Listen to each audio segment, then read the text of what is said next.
teman-teman, selamat datang di channel kami Dr. Suci Nasir. Kembali lagi dengan saya Dr. Suci Arianti.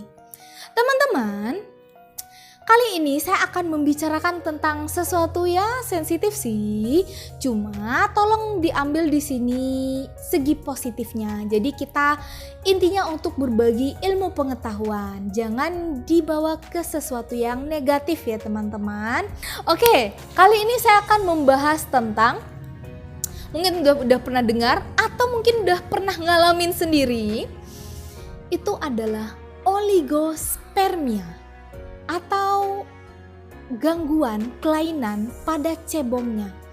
Di video yang satu lagi saya ada menjelaskan beberapa kelainan dari cebong. Nah, salah satunya adalah oligospermia. Nah, kali ini saya akan membahas dalam dua part ya, part pertama dan part kedua, karena kita akan bahas lebih detail. Di part pertama ini saya akan lebih membahas apa saja sih penyebab-penyebab yang membuat bisa lebih beresiko bisa timbul yang namanya gangguan ini. Dan di part kedua saya akan membahas lebih pada pengobatannya. Nah, seperti apakah itu? Yuk ikuti. Sebelumnya teman-teman jangan lupa tekan tombol subscribe-nya ya dan hidupkan loncengnya agar tidak ketinggalan dengan video-video kami yang lainnya. Dan tolong dukung channel kami ya dengan like, share, komen, dan subscribe.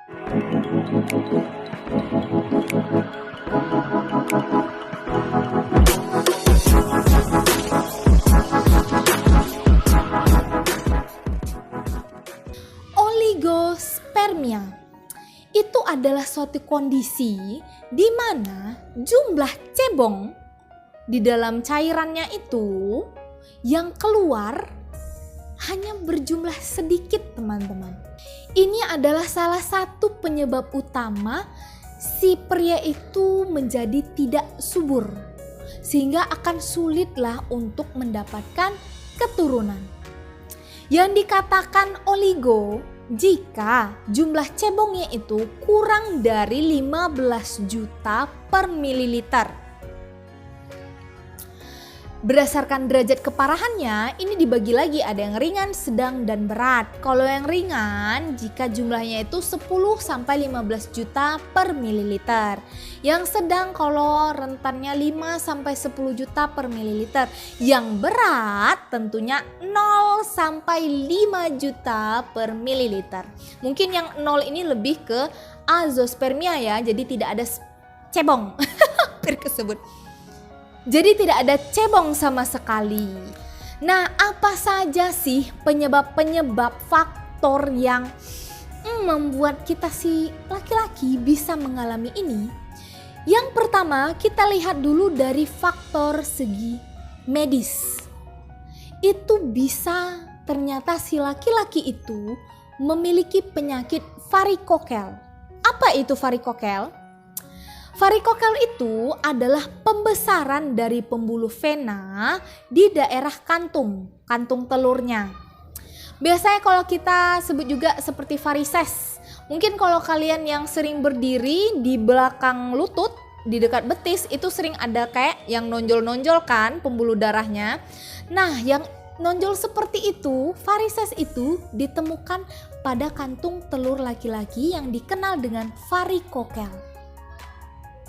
Kenapa sih ini dapat menimbulkan masalah? Karena dengan melebarnya pembuluh darah di sana, darah ini kan membawa hawa hangat ya. Jadi suhu di kantung itu juga akan meningkat, lebih hangat, lebih panas.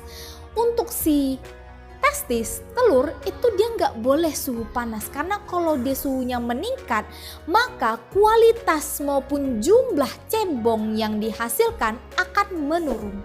Yang kedua, ada masalah pada ED, ejakulasi dini.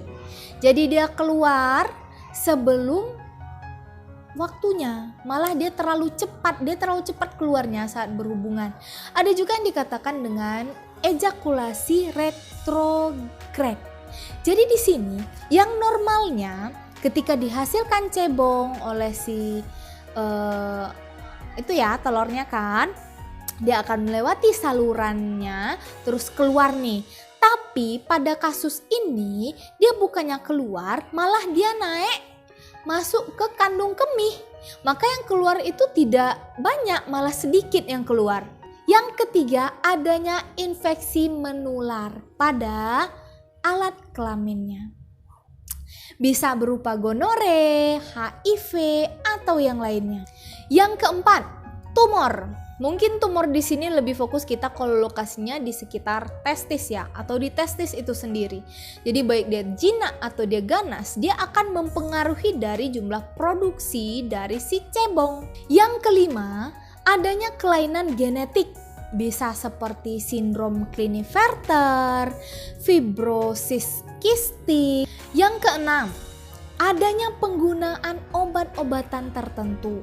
Misal sedang dalam terapi testosteron, atau penggunaan steroid anabolik, atau sedang dalam pengobatan kemoterapi, dan lain-lain. Yang ketujuh, efek dari seperti baru vasektomi atau hernia inguinalis, bahasa-bahasa kedokteran ya.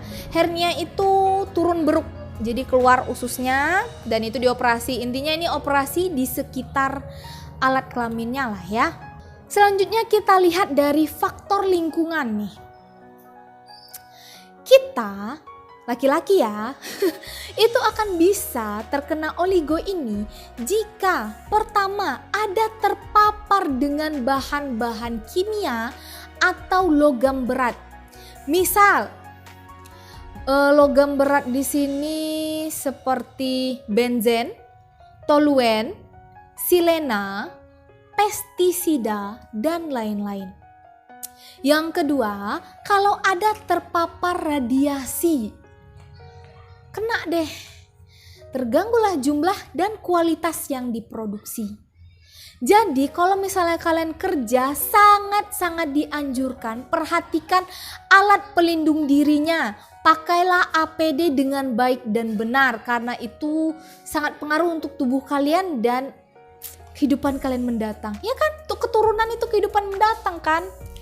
Yang selanjutnya adalah faktor gaya hidup yang menjadi penyebab kalian bisa mengalami oligo. Yang pertama, ada menggunakan narkoba. Yang kedua, kalian ada merokok. Yang ketiga, minum minuman beralkohol. Yang keempat, stres. Jadi karena mikirin sesuatu, terlalu stres, itu juga dapat menyebabkan oligo. Yang kelima, kalian terlalu sering sauna atau mandi air hangat. Kenapa? Karena tadi sudah saya singgung juga, bagian kantong itu harus suhunya itu sejuk, dingin. Tidak boleh hangat. Karena kalau hangat nanti proses produksinya juga akan terganggu. Yang keenam, obesitas atau berat badan yang berlebih. Yang ketujuh, kalian duduk yang terlalu lama. Sebenarnya di sini maksudnya duduk terlalu lama itu kan di situ jadinya hangat. Suhu lagi, hangat kantongnya. Juga kalau misalkan memakai pakaian yang terlalu ketat atau misalnya saat bekerja kalian meletakkan laptop itu di paha. Jadi laptop itu kan ada radiasinya juga dan mengantarkan panas. Nah, itu akan mempengaruhi jumlah dan kualitas produksinya, bisa kalian terkena oligo. Oke teman-teman, itu tadi sedikit informasi dari kami. Bagaimana pengobatannya? Saksikan di video part keduanya ya teman-teman. Semisal kalau ada yang masih bingung, mau ditanyakan, kritik atau saran atau mau request nih kita mau bahas tentang apa, silakan tulis di bawah ya teman-teman.